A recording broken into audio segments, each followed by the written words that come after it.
नमस्कार. मी सौ मनीषा आवेकर. रेणुका आर्ट निर्मित स्पर्श दृक्श्राव्य दिवाळी अंक 2024 साठी ललित लेखाचा ऑडिओ पाठवत आहे. विषय काळ आला होता पण.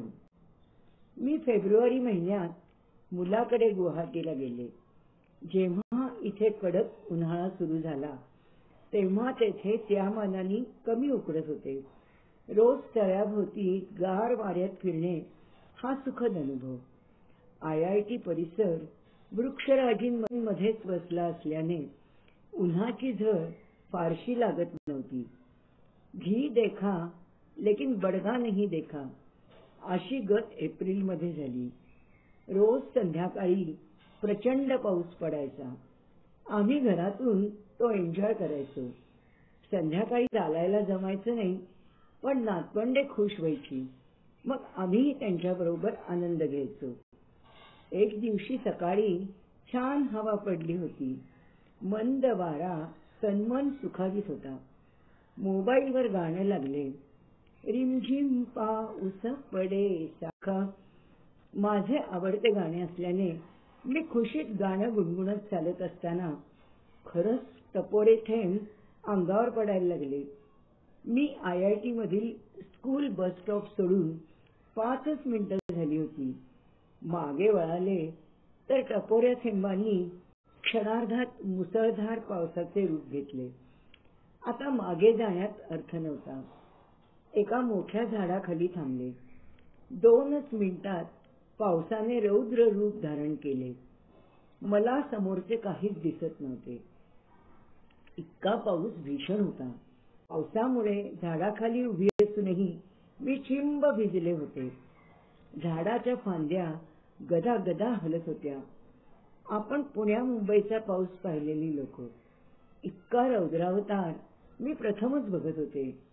तेही एकटी आणि गदागदा हलणाऱ्या झाडाखाली. मी प्रचंड घाबरले होते. फोन करावा तर ओलसर फोन लागतच नव्हता. आता लिहितानाही आठवणीने हात थरथरतो आहे. तसेच उभे राहण्याशिवाय पर्याय नव्हता. अशा वेळी देव आठवतो, कारण तोच संकटात बाहेर काढत असतो. थोड्याच वेळात सुनेची गाडी हळूहळू चालत आली. पावसाच्या प्रचंड वर्षावात मोठ्या झाडाखाली मी तिला दिसलेच नव्हते. मी गाडीवर जोरजोरात थापा मारून ओरडून आवाज दिल्यावर गाडी थांबली. अक्षरशः निथळत्या अवस्थेत मी गाडीत बसले. गाडीत घरी काम करणाऱ्या प्रियाताई होत्या.